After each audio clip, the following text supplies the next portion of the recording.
अस्सलामुअलैकुम बच्चों, पिछली क्लास में हमने कार्बन और इसके मुरक्कबात कार्बन एंड इट्स कंपाउंड्स के बारे में मुताला किए थे, जिसमें हमने पढ़ा था कार्बन का तारुफ, कार्बन के खसूसियात, हाइड्रोकार्बन और हाइड्रोकार्बन की दर्जाबंदी, शायशुदा और गैर शायशुदा हाइड्रोकार्बन के बारे में पढ़े थे।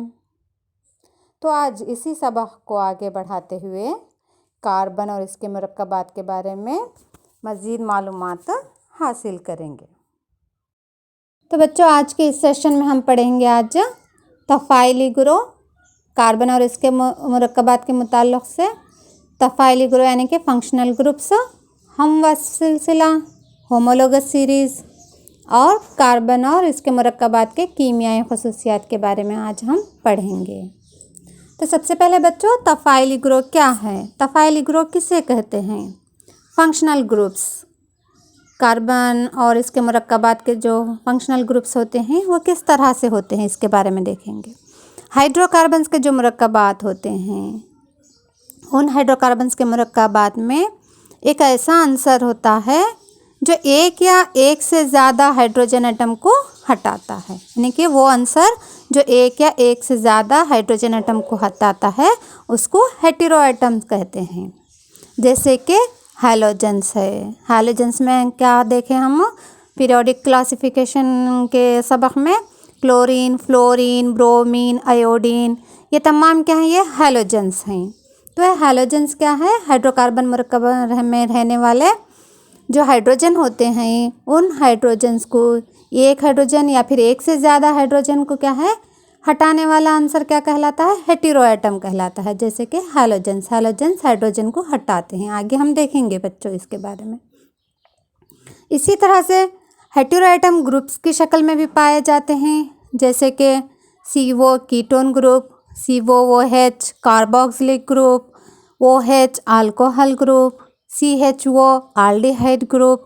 इस तरह के ग्रुप्स की शक्ल में भी क्या है हेटेरो एटम्स पाए जाते हैं, जो हाइड्रोकार्बन मुरक्कब में पाए जाने वाले एक या एक से ज़्यादा हाइड्रोजन एटम को हटाते हैं।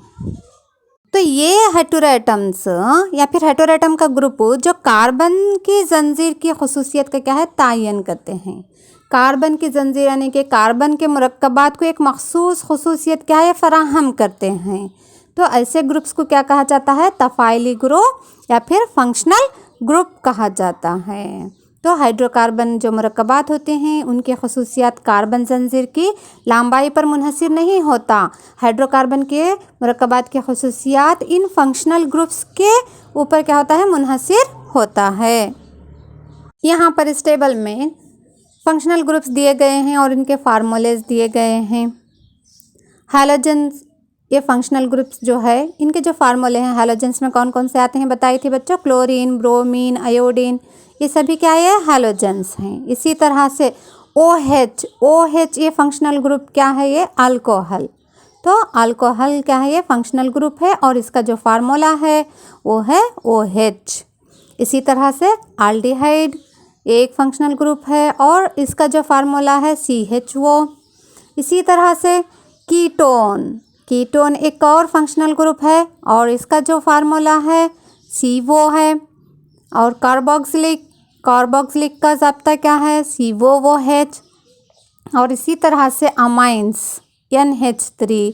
तो ये तमाम फंक्शनल ग्रुप्स जब हाइड्रोकार्बन के मुरक्कबात से जुड़ जाते हैं तो उन हाइड्रोकार्बन के मुरक्कबात को एक मखसूस खसूसियत क्या है हासिल होती है। जब किसी भी हाइड्रोकार्बन के मुरक्कब में फंक्शनल ग्रुप होता है तो उस मुरक्कब में क्या है? दो नाम होते हैं, एक साबिक़ा और दूसरा क्या है? लाहिक़ा। सफ़िक्स और प्रीफिक्स दो हिस्से होते हैं, एक साबिक़ा हिस्सा होता है और दूसरा क्या है? लाहिक़ा का हिस्सा होता है।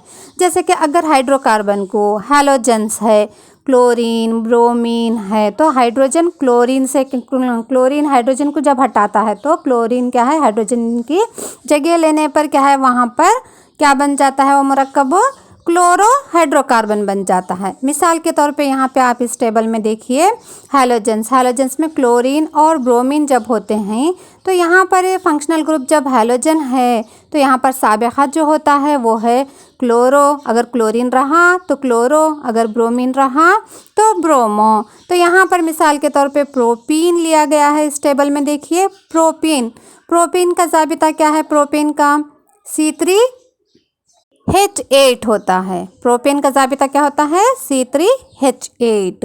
तो इस प्रोपेन में से जब एक हाइड्रोजन एटम क्लोरीन से बदल हो जाता है तो ये मरकब क्या हो गया? क्लोरोप्रोपेन हो गया। अगर ब्रोमीन ऐड होता है, यहाँ पर ब्रोमीन हाइड्रोजन को हटाता है तो ये क्या हो गया? मरकब ब्रोमोप्रोपेन होता है। तो ये क्लोरीन ब्रोमीन ये क्या है? ये हेटेरो एटम्स होते हैं, है ना। तो यहाँ पर ये क्लोरो और ब्रोमो ये क्या है? ये साबिक़ा हैं। हाइड्रोकार्बन मुरक्कबात का जो पहला जो वर्ड होता है वो क्या है? वो साबिक़ा कहलाता है। जैसे कि यहाँ पर क्लोरोप्रोपेन में साबिक़ा क्या है? क्लोरो है। ब्रोमोप्रोपेन में क्या है साबिक़ा? ब्रोमो है। इसी तरह से अब यहाँ पर इस टेबल में देखिए अल्कोहल, फंक्शनल ग्रुप कौन सा है? अल्कोहल। तो यहाँ पर लाहिक़ा कौन सा हो गया? यहाँ पर ओएल क्या होता है? यहाँ पर लाहिक़ा। तो यहाँ पर मिसाल के तौर पे यही प्रोपेन को लीजिए तो प्रोपेन का एक हाइड्रोजन एटम OH से जब रिप्लेस करता है, OH यानी क्या? हाइड्रोजन को हटाता है, तो अब ये मरकब क्या हो गया? प्रोपेनॉल हो गया। तो आखिर में क्या होता है? यहाँ पर क्या लगाया जाता है? अल्कोहल को OL लगाया जाता है। इस लिहाज से यहाँ पर OL क्या है? ये लाहिक़ा कहलाता है। प्रोपेनॉल ये अल्कोहल का एक मुरक्कब है। इसी तरह से आल्डिहाइड फंक्शनल ग्रुप को देखिए। आल्डिहाइड में जो लफ्ज़ के जो आखिर में जो आता है वो है AL। तो लाहिक़ा क्या होता है यहाँ पर? AL। तो यहाँ पर वही मिसाल लीजिए आप, प्रोपेन ही मिसाल लीजिए। तो यहाँ पर प्रोपेन में क्या है? यहाँ पर CHO क्या हो रहा है? यहाँ पर ऐड हो रहा है। तो ये क्या बन गया? ये प्रोपेन जाकर क्या बन गया? प्रोपेनाल हो गया। तो जब प्रोपेनाल हम लिखते हैं तो आखिर में क्या वर्ड आना चाहिए? यहाँ पर AL आना चाहिए, प्रोपेनाल। तो लाहिक़ा क्या है? आल्डिहाइड का AL होता है। प्रोपेन ANE निकाल कर क्या है? AL क्या है? वहाँ पर ऐड किया जाता है। इसी तरह से एक और फंक्शनल ग्रुप कीटोन। तो कीटोन में यहाँ पर लाहिक़ा क्या होता है? ONE होता है। हाइड्रोकार्बन के मरकबात में आखिर के जो लफ्ज़ होते हैं, आखिर के जो वर्ड्स होते हैं वो क्या है? ONE लाहिक़ा। तो यहाँ पर प्रोपेन को जब है क्या? यहाँ पर कीटोन फंक्शनल ग्रुप ऐड होता है। कीटोन फंक्शनल ग्रुप क्या है? उसका फार्मूला कीटोन का CO है। CO जब ऐड होता है तो ये प्रोपेन क्या हो गया? प्रोपेनोन हो जाता है। तो यहाँ पर लाहिक़ा क्या हो गया? यहाँ पर ONE हो जाता है। ANE किससे बदल हो रहा है? यहाँ पर ONE से क्या है? बदल हो रहा है। तो इस तरह से क्या है? ये प्रोपेनोन हो गया। और एक और फंक्शनल ग्रुप देखिए यहाँ पर कार्बोक्सिलिक एसिड। तो कार्बोक्सिलिक एसिड में क्या है? लाहिक़ा क्या होता है? यहाँ पर OIC एसिड, ओइक एसिड हो जाता है। तो यहाँ पर क्या है? प्रोपेन ही को मिसाल लिए है ना हम। तो यहाँ पर प्रोपेन में जो हाइड्रोजन है वो हाइड्रोजन किससे रिप्लेस कर रहा है? यहाँ पर COOH से क्या हो रहा है? यहाँ पर रिप्लेस हो रहा है। तो प्रोपेन क्या हो गया? यहाँ पर प्रोपेनोइक एसिड हो जाता है। तो कार्बोक्सिलिक फंक्शनल ग्रुप का जब है कि यहाँ पर लाहिक़ा तो लाहिक़ा ओइक एसिड यानी कि प्रोपेनोइक एसिड बन जाता है। तो यहाँ पर प्रोपेन को मिसाल के तौर पर लेकर समझे हम। इसी तरह से आप ईथेन ब्यूटेन को भी अगर हम लेकर रहने के यहाँ पर फंक्शनल ग्रुप्स को ऐड करेंगे, हैलोजेंस को, अल्कोहल्स को, आल्डिहाइड, कीटोन, कार्बोक्सिलिक एसिड्स को जब ऐड करते हैं तो उन हाइड्रोकार्बन के मुरक्कबात को एक मखसूस ख़ुसूसियत क्या है? इन फंक्शनल ग्रुप से क्या है? हासिल होती है। तो हर एक हाइड्रोकार्बन के मरकब में दो हिस्से होते हैं, एक साबिक़ा और दूसरा क्या है? लाहिक़ा। जो पहला जो वर्ड होता है वो साबिक़ा कहलाता है और जो बाद का जो हिस्सा होता है वो लाहिक़ा कहलाता है। इसी तरह से आल्केन, आल्कीन, आल्काइन में भी आल्केन के आल्केन में जितने भी मुरक्कबात आते हैं आल्केन के, तो वहाँ पर जो लाहिका होता है वो ANE, आल्केन इकेरे बंधन रखने वाले मुरक्कबात होते हैं। जैसे कि यहाँ पर प्रोपेन है तो यहाँ पर लाहिका क्या होता है ANE। इसी तरह से आल्कीन के मुरक्कबात में लाहिका क्या होता है ENE होता है। प्रोपीन, प्रोपीन के जो आखिर के जो 3 वर्ड्स हैं ना वो ENE, ये लाहिका होता है। आल्कीन मुरक्कबात दोहरा बंधन रखने वाले मुरक्कबात होते हैं। इसी तरह से आल्काइन जो मुरक्कबात होते हैं, तिहरे बंधन रखने वाले जो मुरक्कबात होते हैं, तो यहाँ पर लाहिका क्या हो जाता है YNE। इस तरह से इन तफ़ाइली ग्रुप्स यानी कि फंक्शनल ग्रुप्स की वजह से हाइड्रोकार्बन के मुरक्कबात को एक मखसूस ख़ुसूसियत हासिल होती है। तो अब हम देखेंगे बच्चों हमवस सिलसिला यानी कि होमोलोगस सीरीज़। होमोलोगस सीरीज़ किसे कहते हैं? तो कार्बन मुरक्कबात का एक ऐसा सिलसिला जिसमें किसी कार्बन जंजीर में यानी कि कार्बन मुरक्कबात में एक सा फंक्शनल ग्रुप हो, हाइड्रोजन का बदल हो, यानी कि हाइड्रोजन को हटाता है कोई भी मखसूस फंक्शनल ग्रुप, जैसे कि अल्कोहल, आल्डिहाइड्स, कार्बोक्सिलिक एसिड्स, अभी हम देखें ना वही कीटोन्स, अमाइंस, ये तफ़ाइली ग्रुप क्या होते हैं हाइड्रोजन को क्या करते हैं वहाँ पर हटा कर क्या है वो अपनी जगह क्या है बना लेते हैं। इस तरह से क्या है हाइड्रोकार्बन के मुरक्कबात को एक मखसूस ख़ुसूसियत क्या है, एक मखसूस नाम क्या है वहाँ पर हासिल होता है। तो यहाँ पर फंक्शनल ग्रुप अल्कोहल को मिसाल के तौर पर लेकर देखेंगे। फंक्शन अल्कोहल का फार्मूला क्या है OH है। तो यहाँ पर मीथेन, हाइड्रोकार्बन का जो पहला मेंबर है वो है मीथेन, जिसका जाबिता CH4 है, यानी कि एक कार्बन का एटम होता है और 4 हाइड्रोजन एटम्स होते हैं। तो इन 4 हाइड्रोजन एटम में से एक हाइड्रोजन एटम OH से अगर बदल हो जाता है, इस अल्कोहल फंक्शनल ग्रुप से बदल हो जाता है, तो क्या बनता है यहाँ पर CH3OH, मिथाइल अल्कोहल, हाँ CH3OH। इसी तरह से अगर ईथेन है तो ईथेन C2H6, तो इसमें का एक हाइड्रोजन एटम इस OH फंक्शनल ग्रुप से अगर है क्या बदल हो जाता है तो क्या हो जाता है C2H5OH, इथाइल अल्कोहल। अगर प्रोपेन है तो प्रोपाइल अल्कोहल C3H7OH हो जाता है, प्रोपाइल अल्कोहल। इसी तरह से ब्यूटाइल अल्कोहल C4H9OH। अगर पेंटेन है तो क्या होता है वहाँ पर C5H11OH।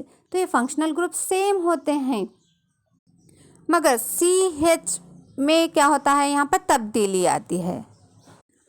आप इस सिलसिले में गौर करें, यहाँ पर फंक्शनल ग्रुप सेम है, मगर यहाँ पर क्या हो रहा है कार्बन और हाइड्रोजन में क्या हो रहा है, कार्बन एक एटम से इजाफा हो रहा है, हाइड्रोजन 2 एटम से क्या हो रहे हैं इजाफा हो रहा है। तो इस तरह का क्या है एक सिलसिला बन जाता है जिसको हम वस्फ सिलसिला कहते हैं। एक और मिसाल के तौर पे आल्डिहाइड्स, अगर आल्डिहाइड्स को हम लेते हैं जिसका फार्मूला क्या है CHO होता है, तो यहाँ पर मीथेन, मीथेन में का एक हाइड्रोजन एटम इस CHO फंक्शनल ग्रुप से रिप्लेस करता है, तो क्या हो जाता है यहाँ पर मीथेनॉल बन जाता है, जिसका जाबिता है CH3CHO। अगर ईथेन रहा तो C2H6, इसमें का एक हाइड्रोजन एटम अगर CHO से बदल हो जाता है तो C2H5CHO हो जाता है, यानी कि इथेनॉल। इसी तरह से अगर प्रोपेन रहा तो क्या हो जाता है यहाँ पर प्रोपेनॉल होता है C3H7CHO। इसी तरह से अगर ब्यूटेन रहा तो C4H9CHO होता है, पेंटेन रहा C5H11CHO होता है। इस तरह से यहाँ पर एक सिलसिला बनते जाता है, तो इसी को हम क्या कहते हैं हमवस्फ सिलसिला कहते हैं। इसी तरह से कीटोन फंक्शनल ग्रुप, अमाइंस, कार्बोक्सिलिक्स, इन सब को जब हम ऐड करते हैं तो ये क्या कहते हैं एक हाइड्रोजन एटम को हटा कर क्या है वो अपनी जगह बना लेते हैं। इस तरह से हाइड्रोकार्बन के मुरक्कबात को एक मखसूस ख़ुसूसियत क्या है हासिल होती है।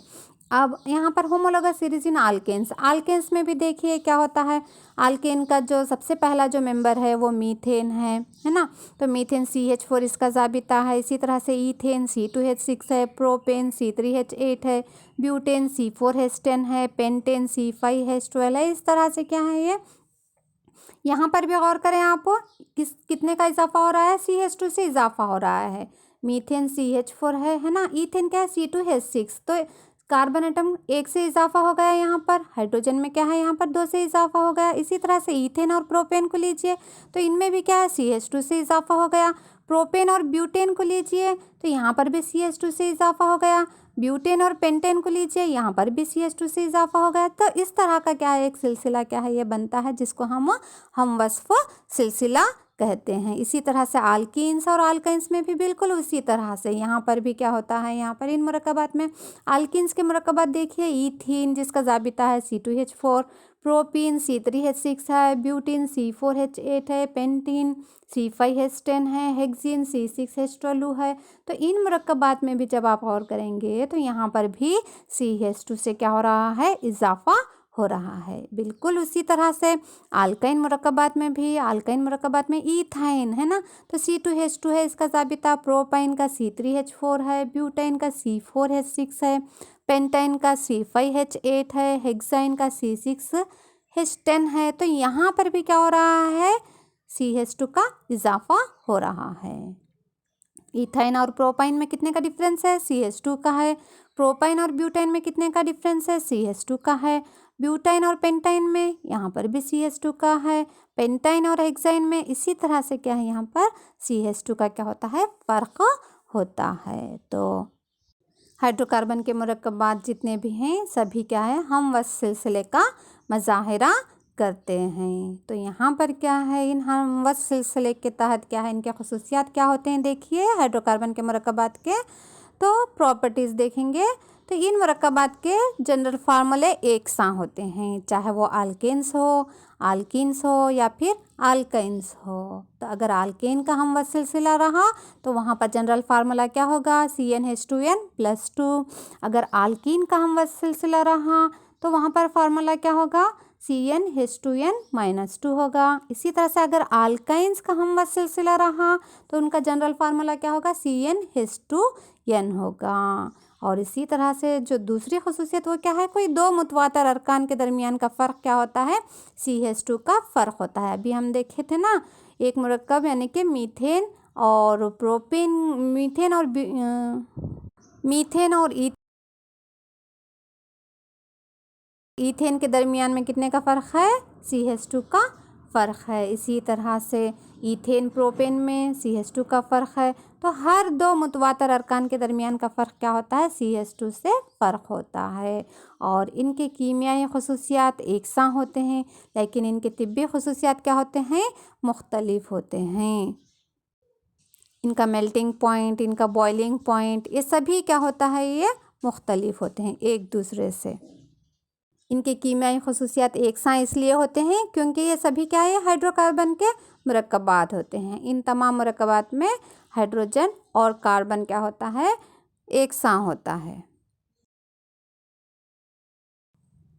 बच्चों अब हम कार्बन के मुरक्कबात की कीमियाई खसूसियात का मुताला करेंगे।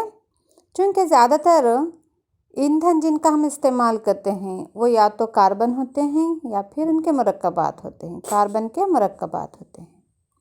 तो कार्बन के मुरक्कबात की कीमियाई खसूसियात में हम 4 अक़साम के तामुलात का मुताला करेंगे। पहला है एहतराक़, कम्बुशन रिएक्शन। दूसरा है अम्ल तकसीद, ऑक्सीडेशन रिएक्शन। तीसरा है जमई तामुल, एडिशन रिएक्शन। और चौथा है बदल तामुल, सब्स्टिट्यूशन रिएक्शन। तो सबसे पहले हम अम्ल एहतराक़ के बारे में जानेंगे। एहतराक़ का अमल यानी कि कम्बुशन रिएक्शन। हम सब ये जानते हैं कि कार्बन के सभी बहरूप जैसे कि कोयला, कोक, ऑक्सीजन में यानी हवा में मौजूद जो ऑक्सीजन होता है उसके साथ जलकर कार्बन डाइऑक्साइड बनाते हैं, कार्बन डाइऑक्साइड देते हैं।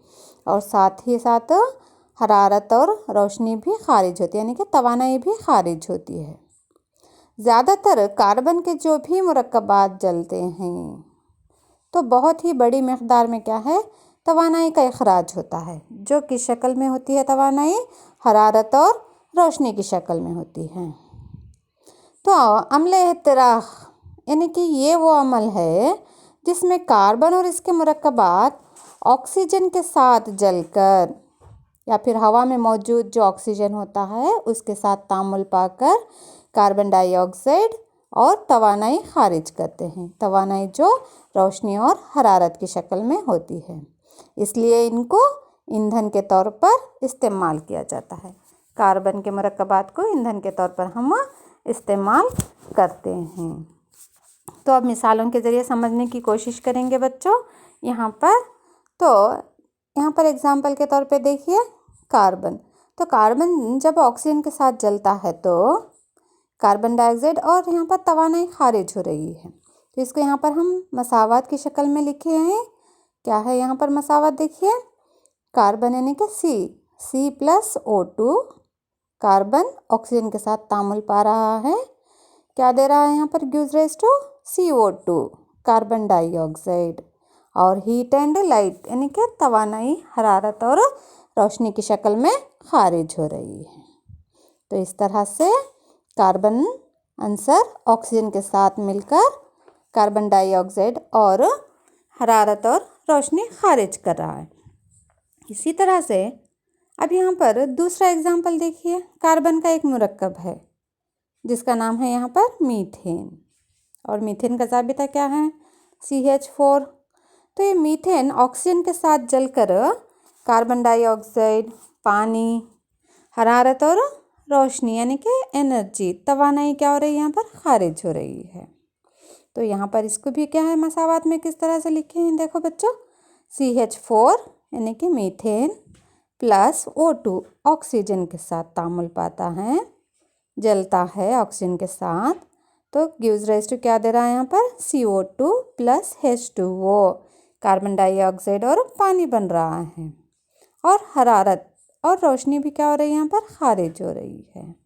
तो इस तरह से कार्बन का ये मुरक्कब जो मीथेन है, ये भी क्या है? ऑक्सीजन के साथ जलकर ऑक्सीजन के साथ एहतराक पाकर कार्बन डाइऑक्साइड और हरारत और तवानाई क्या होती है? यहाँ पर खारिज होती है। एक और मिसाल से देखिए यहाँ पर इथाइल अल्कोहल। ये भी क्या है? एक हाइड्रोकार्बन का मुरक्कब है। तो ये इथाइल अल्कोहल ऑक्सीजन की मौजूदगी में जब जलता है, ऑक्सीजन के साथ जब तामुल पाता है, तो ये भी क्या है? यहाँ पर कार्बन डाइऑक्साइड बनाता है। कार्बन डाइऑक्साइड गैस खारिज होती है, पानी के बुखारात खारिज होते हैं, और हरारत और रोशनी, यहाँ पर भी हरारत और रोशनी क्या हो रही है? यहाँ पर खारिज हो रही है, तवानाई खारिज हो रही है।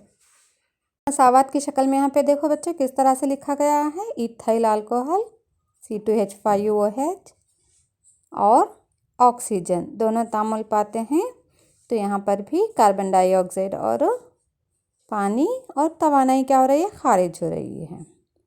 तो इस तरह से बच्चों इन तीनों तामुलात में हमने क्या एक साथ पाया? यानी कि इन तीनों तामुलात में कार्बन डाइऑक्साइड और तवानाई जो हरारत और रोशनी की शक्ल में खारिज हो रही है, कार्बन डाइऑक्साइड और तवानाई का क्या हो रहा है? इखराज हो रहा है। ये कॉमन है तीनों तामुलात में। तो इस लिहाज से इस तरह के तामुलात को एहतराक़ी तामुल कहते हैं, यानी कि कंबशन रिएक्शन कहा जाता है। क्योंकि ज़्यादातर कार्बन मुरक्कबात को ईंधन के तौर पर इस्तेमाल करते हैं। कार्बन के मुरक्कबात जैसे कोयला है, पेट्रोल है, डीजल है, ये सभी क्या है? ये कार्बन के मुरक्कबात हैं। तो इनको हम क्या कहते हैं? अपनी रोज़मर्रा ज़िंदगी में ईंधन के तौर पर इस्तेमाल करते हैं, क्योंकि जब वो ऑक्सीजन के साथ ये कार्बन के मुरक्कबात जलते हैं, पेट्रोल, डीजल वगैरह, तो बहुत सारी मकदार में क्या है? तवानाई का इखराज होता है। तो इस तरह एहतराक़ के अमल को दो हिस्सों में बांटा गया है, यानी कि अमल एहतराक़ के दो अक़साम हैं। पहला है मुकम्मिल एहतराक़ और दूसरा है नामुकम्मिल एहतराक़। तो बच्चों हम मुकम्मिल एहतराक़ और नामुकम्मिल एहतराक़ के बारे में समझेंगे। अब मुकम्मिल एहतराक़ यानी कि मुकम्मिल एहतराक़ वो अमल है, तो इस अमल के दौरान ईंधन जैसे मीथेन गैस है, तो ये क्या होते हैं? ये कार्बन के मुरक्कबात हवा में मौजूद ऑक्सीजन के साथ अमल करके गैर ताबान शोले के साथ क्या है? जलकर कार्बन डाइऑक्साइड और पानी, तवानाई बनाते हैं, यानी कि तवानाई खारिज होती है। तो उस वक्त यहाँ पर आप जो नीली रोशनी को देख रहे हैं, ब्लू फ्लेम को जो देख रहे हैं, तो ये ब्लू फ्लेम ये इंडिकेट करता है कि जो ईंधन यहाँ पर जल रहा है तो वो क्या हो रहा है, वो मुकम्मल एहतराक पा रहा है। तो ईंधन के मुकम्मल एहतराक पाने से नीली लू यानी कि ब्लू फ्लेम क्या होती है, हमें हासिल होती है, क्योंकि यहाँ पर जो ईंधन है उसमें रहने वाले जो कार्बन होते हैं वो पूरी तरह से क्या होता है, एहतराक पाता है कार्बन। इस लिहाज से क्या है, यहाँ पर ब्लू फ्लेम क्या है, हासिल होती है। तो इस तरह के अमल को मुकम्मल एहतराक कहते हैं। अब नामुकम्मल एहतराक में क्या होता है बच्चों, इस अमल में ईंधन जैसे मीथेन गैस है ना, तो ये जर्द शोले के साथ क्या है, जलकर कार्बन मोनोऑक्साइड और पानी क्या है बनाती हैं, पानी के बुखारात बनते हैं। और इस एहतराक के दौरान कार्बन के ज़र्रात भी हासिल होते हैं। तो आप यहाँ पर जर्द लू देख रहे हैं, येलो कलर की फ्लेम देख रहे हैं। तो ये येलो कलर का फ्लेम क्या इंडिकेट करता है, ईंधन का नामुकम्मल एहतराक को जाहिर करता है। तो यहाँ पर ईंधन मुकम्मल तौर पर एहतराक नहीं पाने की वजह से क्या है, येलो फ्लेम क्या होती है, हमें हासिल होती है। तो इस तरह से एहतराक के अमल में नीली या जर्द लो हमें हासिल होती है। तो अब हम मुकम्मल और नामुकम्मल एहतराक को समझने की कोशिश करेंगे। बच्चों, हमारे घरों में इस्तेमाल होने वाले गैस या मिट्टी के तेल के स्टोव को तो आपने देखा होगा। क्या आप मुझे बता सकते हैं कि गैस के स्टोव से आने वाली लू यानी कि फ्लेम किस रंग की होती है? ब्लू यानी नीली रंग की होती है। मगर ये ब्लू क्यों होती है, कभी आपने गौर किया है? नहीं ना। यानी कि जब तयशुदा हाइड्रोकार्बन यानी इकेरे बंधन रखने वाले मुरक्कबात हवा में मौजूद ऑक्सीजन के साथ जलते हैं तो नीली रोशनी यानी कि ब्लू फ्लेम से वो जलते हैं, ब्लू फ्लेम हासिल होती है। जैसे कि हमारे घरों में जो गैस हम इस्तेमाल करते हैं वो है एलपीजी, और इस एलपीजी का जो अहम जुज़ है वो है ब्यूटेन, C4H10। ये एक क्या है, एक तयशुदा हाइड्रोकार्बन का मुरक्कब है। तो यहाँ पर ये ब्यूटेन मुकम्मल एहतराक पाकर ब्लू फ्लेम से जलता है। वो इसलिए कि तयशुदा हाइड्रोकार्बन के मुरक्कबात में कार्बन का तनासुब, कार्बन का परसेंटेज ऑफ कार्बन क्या होता है, कम होता है, जिसकी वजह से कार्बन ऑक्सीजन के साथ तकसीद पाकर नीली लू यानी कि ब्लू फ्लेम देते हैं। हम यहाँ पर कुछ मिसालों के ज़रिए समझेंगे। मीथेन, ईथेन, मीथेन जिसका ज़ाबिता है CH4, ईथेन है C2H6 और ईथाइन C2H2। ये तीनों हाइड्रोकार्बन के मुरक्कबात हैं, जबकि मीथेन और ईथेन तयशुदा हाइड्रोकार्बन के मुरक्कबात हैं और ईथाइन गैर तयशुदा हाइड्रोकार्बन का मुरक्कब है। मीथेन में कार्बन का एक एटम है और हाइड्रोजन के 4 एटम हैं। इस तरह ईथेन में भी कार्बन के 2 एटम हैं और हाइड्रोजन के 6 एटम हैं। तो यहाँ पर कार्बन का तनासुब हाइड्रोजन के तनासुब से, हाइड्रोजन से क्या है, यहाँ पर कम है। मगर वही ईथेन में कार्बन के 2 आइटम हैं और हाइड्रोजन के 2 आइटम हैं, यानी कि कार्बन और हाइड्रोजन का तनासुब बराबर बराबर है, जिसकी वजह से कार्बन ऑक्सीजन के साथ पूरी तरह से तकसीद ना पाकर जर्द सुर्ख रंग की रोशनी यानी कि लू बनाते हैं, धुएंदार लू बनती है। जबकि तयशुदा हाइड्रोकार्बन के मुरक्कबात में कार्बन का तनासुब कम होने की वजह से कार्बन ऑक्सीजन के साथ मिलकर मुकम्मल तौर पर एहतराक पाकर नीली लू रोशनी हासिल होती है। तो गैर तयशुदा हाइड्रोकार्बन के मुरक्कबात को ईंधन के तौर पर जब इस्तेमाल करते हैं तो ईंधन का नामुकम्मल एहतराक होता है और बहुत ज़्यादा धुएंदार लू के साथ जलते हुए जर्द रोशनी देते हैं, क्योंकि यहाँ पर कार्बन का तनासुब ज़्यादा होता है। जैसे कि मिसाल के तौर पे नाफ्थलीन की गोलियाँ हैं, काफूर है, जब इनको जलाया जाता है तो काफ़ी मिक़दार में धुआं और जर्द रंग की रोशनी हासिल होती है। इस तरह से यहाँ पर ईंधन के नामुकम्मल एहतराक पाने की वजह से जर्द और सुर्ख रंग की रोशनी धुएंदार लू के साथ क्या है, हासिल होती है। एक और वजह से भी ईंधन का नामुकम्मल एहतराक होता है। अगर हम ईंधन के तौर पर तयशुदा हाइड्रोकार्बन के मुरक्कबात को इस्तेमाल करते हैं, जैसे कि ब्यूटेन जो एलपीजी गैस का अहम जुज़ है, जब ये ईंधन के जलने के वक्त अगर ऑक्सीजन की फराहमी कम हो जाती है या फिर ऑक्सीजन की फराहमी रुक जाती है क्योंकि बर्नर के सुराख कभी कभार किसी चीज़ की वजह से बंद हो जाते हैं। तो उस वक्त ऑक्सीजन की फराहमी कम होने पर ये शायदशुदा हाइड्रोकार्बन के मरकबात भी नामुकम्मल एहतराक पाकर सुर्ख और जर्द रोशनी धुएंदार लू के साथ जलते हैं। जैसे कि स्टोव पे रखे हुए अगर बर्तन के निचले हिस्से में कालापन नज़र आता है तो इसका मतलब यह है कि ईंधन का नामुकम्मल एहतराक हो रहा है, क्योंकि या तो स्टोव के सुराख बंद हो चुके होंगे या फिर उन सुराखों में कुछ गैर ज़रूरी चीज़ें धंसी हुई होंगी, जिसकी वजह से ऑक्सीजन की फराहमी कम होने पर जर्द रंग की धुएंदार लू वहाँ पर बनती है, और जिसकी वजह से बर्तन का निचला हिस्सा काला होता है। और अगर हम फिर जब बर्नर के सुराख को ठीक करते हैं तो ऑक्सीजन की फराहमी होती है वहाँ पर ठीक से होती है, और तब ईंधन का मुकम्मल एहतराक होता है, और फिर नीली लू की वहाँ पर रोशनी हमारे को हासिल होगी। अब अगला तामुल अम्ल तकसीद देखेंगे, ऑक्सीडेशन रिएक्शन। तो कार्बन के मरकबात किस तरह तकसीद पाते हैं।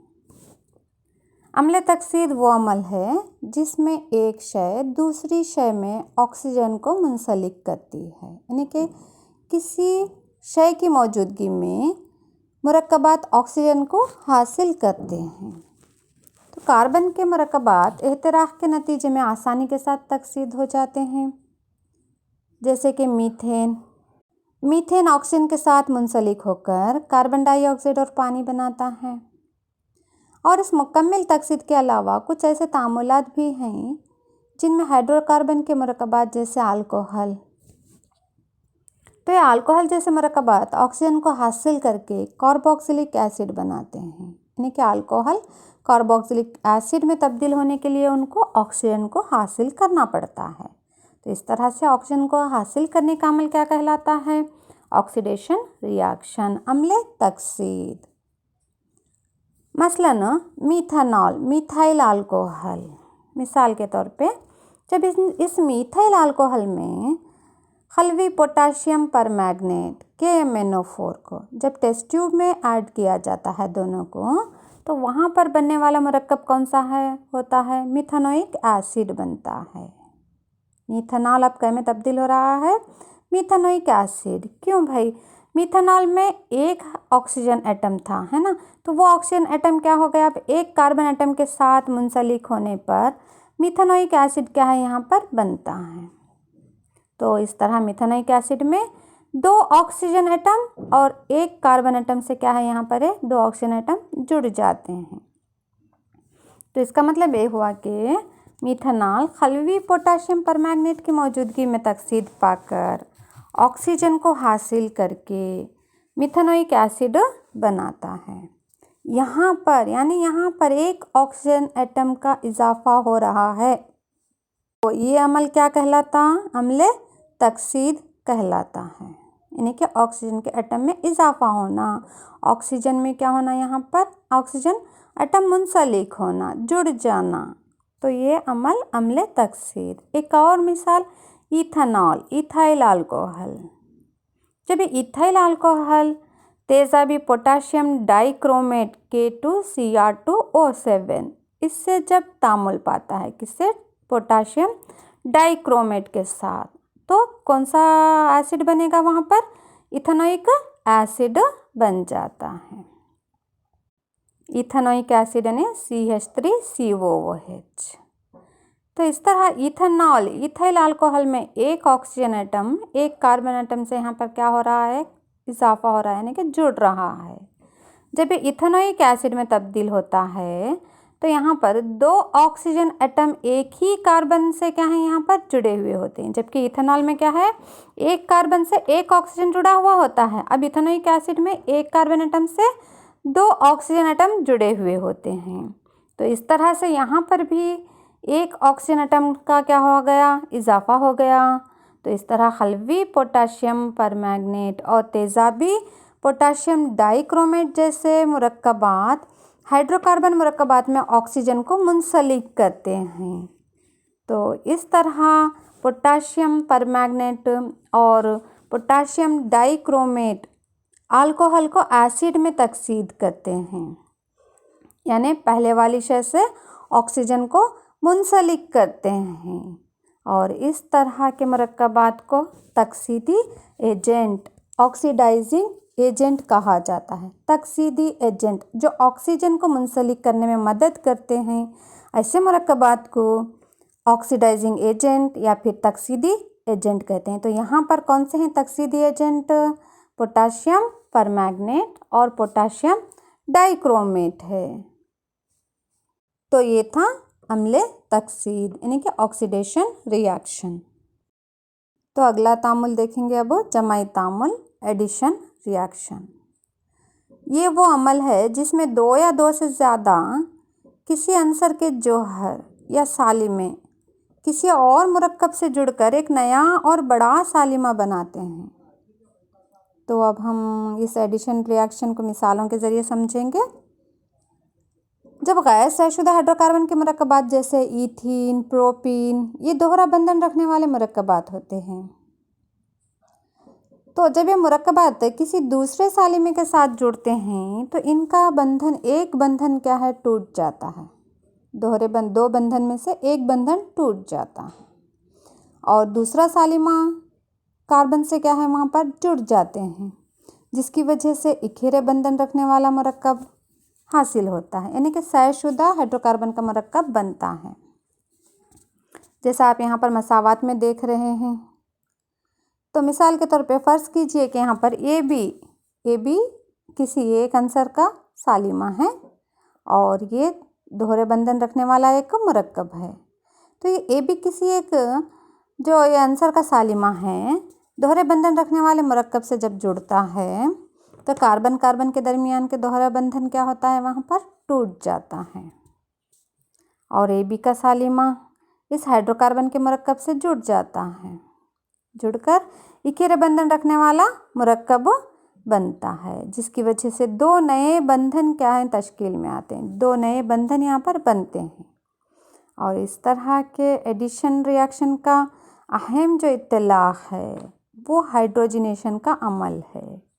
हाइड्रोजनेशन के अमल में एडिशन रिएक्शन का क्या होता है, इत्तलाक होता है। तो इस हाइड्रोजनेशन का अमल ये क्या है भाई? तो हाइड्रोजनेशन के अमल में दोहरे बंधन रखने वाले गैर तयशुदा हाइड्रोकार्बन के मुरक्कबात किसी वसीत की मौजूदगी में, जैसे कि निकल, पैलाडियम यानी कि कैटलिस्ट, वसीत यानी कैटलिस्ट, तो इनकी मौजूदगी में हाइड्रोजन के सालिमों से जुड़कर इखेरे बंधन रखने वाले तयशुदा हाइड्रोकार्बन के मुरक्कबात बनाते हैं। यहाँ पर वसीत यानी कि कैटलिस्ट वो अशिया होते हैं जो किसी तामुल के होने में मदद करते हैं या फिर तामुल की शरह को बढ़ाते हैं, लेकिन तामुल को मुतासिर बिल्कुल भी नहीं करते, तामुल पर इनका असर नहीं होता, सिर्फ़ और सिर्फ क्या है, ये तामुल की शरह को बढ़ाते हैं। जैसे कि यहाँ पर मिसाल के तौर पे ईथीन जिसका ज़ाबिता है C2H4, ये एक गैर तयशुदा हाइड्रोकार्बन है जो कार्बन कार्बन के जौहर के दरमियान में दोहरा बंधन रखता है। तो इस हाइड्रोजनेशन के अमल के दौरान ये दोहरा बंधन टूट जाता है और हाइड्रोजन के जौहर इथीन से जुड़ने पर वो ईथेन यानी कि C2H6 इखेरे बंधन रखने वाला तयशुदा हाइड्रोकार्बन का मुरक्कब बनता है, जैसे यहाँ पर मसावात में है। तो इस तरह हाइड्रोजनेशन अमल के ज़रिए पकवान के तेल को यानी कि खुर्दनी तेल को डालडा या फिर वनस्पति बनाने के लिए ये कारआमद साबित होता है। जहाँ पर लंबी जंजीर रखने वाले गैर तयशुदा हाइड्रोकार्बन के मुरक्कबात को निकल की मौजूदगी में हाइड्रोजन भाप से गुजारा जाता है तो दोहरा बंधन रखने वाला जो मुरक्कब है उसमें का एक बंधन टूट जाता है और हाइड्रोजन के सालिमे जुड़ जाते हैं, जिसकी वजह से तयशुदा हाइड्रोकार्बन का मुरक्कब बनता है। तो यहाँ पर पकवान का तेल या फिर खुर्दनी तेल जो लंबी जंजीर रखने वाला गैर तयशुदा हाइड्रोकार्बन के मुरक्कबात होते हैं, हाइड्रोजनेशन के अमल के ज़रिए वनस्पति घी यानी कि तयशुदा हाइड्रोकार्बन के मुरक्कबात में तब्दील हो जाते हैं। मगर ये शायदशुदा हाइड्रोकार्बन के मुरक्कबात हमारे सेहत के एतबार से ठीक नहीं है, मुफीद नहीं है। खुर्दनी तेल जो गैर शायदशुदा हाइड्रोकार्बन के मुरक्कबात होते हैं, ये हमारे लिए क्या हैं, ये मुफीद हैं। मगर शायदशुदा हाइड्रोकार्बन के मुरक्कबात ये सेहत के लिए क्या है, ये नुकसानदा साबित होते हैं।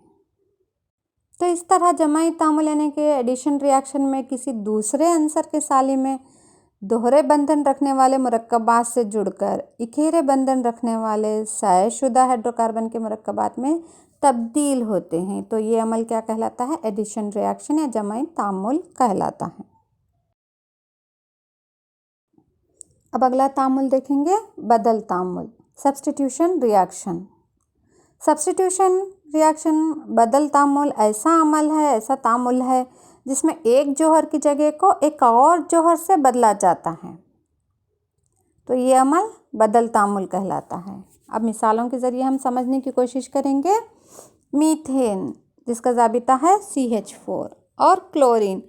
तो क्लोरीन के साली में तो जब दोनों के आमेज़े को, क्लोरीन और मीथेन के आमेज़े को शमसी रोशनी में आश्कार जब कराया जाता है तो बदल तामुल वाक़या होता है और क्लोरोमीथेन CH3Cl क्लोरोमीथेन नामी मुरक्कब हासिल होता है और हाइड्रोक्लोरिक एसिड भी बनता है HCl।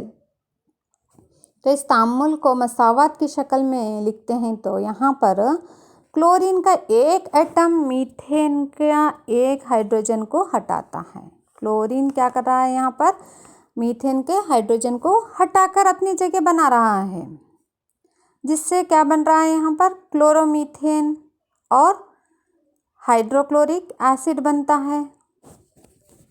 और ये तामुल यहाँ पर मुकम्मल नहीं होता, ये तामुल जारी रहता है, ये तामुल आगे बढ़ता है। आगे बढ़ते हुए क्लोरोमीथेन फिर से सूरज की रोशनी में क्लोरीन के साली में से इत्तेहाद पाकर डाइक्लोरोमीथेन यानी कि CH2Cl2 और हाइड्रोक्लोरिक एसिड HCl फिर बनता है, HCl हासिल होता है। और मज़ीद तामुल जारी रहकर डाइक्लोरोमीथेन CH2Cl2 क्लोरीन के सालिमों से हाइड्रोजन को बदलकर ट्राइक्लोरोमीथेन CHCl3 यानी कि क्लोरोफॉर्म भी कहा जाता है। ट्राइक्लोरोमीथेन क्लोरीन के अब साली में कितने हो गए, यहाँ पर क्लोरीन के जौहर 3 हो गए, CHCl3 और हाइड्रोक्लोरिक एसिड बन रहा है। तो इस तरह अगेन फिर से ये ट्राइक्लोरोमीथेन क्लोरीन से तामुल पाकर सूरज की रोशनी की मौजूदगी में, तो यहाँ पर क्लोरीन फिर से क्या करते हैं, हाइड्रोजन को हटाकर क्लोरीन फिर से अपनी जगह बनाता है यहाँ पर क्लोरीन के जौहर। तो जिससे क्या हासिल होता है, कार्बन टेट्रा क्लोराइड CCl4 जिसको टेट्राक्लोरोमीथेन भी कहा जाता है। तो इस तरह सभी हाइड्रोजन के जौहर, जितने भी हाइड्रोजन के जौहर थे, सभी जौहरों को क्लोरीन के जौहरों से बदला जाता है, यानी कि बदला गया है। क्लोरीन के जौहर हाइड्रोजन के जौहर को हटाकर अपनी जगह बनाते हैं। तो इस तरह से सब्स्टिट्यूशन रिएक्शन वाक़या होता है सूरज की रोशनी में। तो ये था बच्चों सब्स्टिट्यूशन रिएक्शन बदल तामुल, जिसको बदल तामुल कहते हैं, जिसमें एक जौहर की जगह को एक और जौहर से बदला जाता है। तो उम्मीद करती हूँ आज की ये क्लास आपको अच्छी लगी होगी और हाइड्रोकार्बन के मुरक्कबात के कीमियाई खसूसियात को आप समझे होंगे। और इस बाब के अगले हिस्से को हम अगली क्लास में पढ़ेंगे। अब तक जो आपने पढ़ा, इसमें आप कितना समझे हैं, इसकी जांच के लिए आपको कुछ सरगर्मी और सवालात देना चाहूँगी। बच्चों, आप इस सरगर्मी को अपने उस्ताद की निगरानी में अंजाम दें। स्कूल के तजुर्बागाह में मौजूद नाफ्थलीन की गोलियाँ, काफूर, अल्कोहल लें और इन्हें जलाएं और इनके एहतराक़ के अमल का मुशाहिदा करें। और ये रहे होमवर्क के तौर पर चंद सवालात, जिनमें पहला सवाल है तफ़ाइली ग्रो यानी कि फंक्शनल ग्रुप से क्या मुराद है। दूसरा सवाल है alcohol, aldehyde, ketone functional group के लिए हाइड्रोकार्बन मरकबात के हमवश सिलसिला लिखिए जिनमें कार्बन एटमों की तादाद 4 हो। तीसरा सवाल है मुकम्मिल एहतराक और नामुकम्मिल एहतराक में फ़र्क लिखिए। चौथा सवाल है हाइड्रोजनेशन का अमल बयान करें। और आखिरी सवाल, पांचवा सवाल ये रहा इथेनॉल की इथेनोइक एसिड में तब्दीली एक तकसीदी तामुल है, क्यों। अगली क्लास में मज़ीद इस बाब से पढ़ेंगे। शुक्रिया।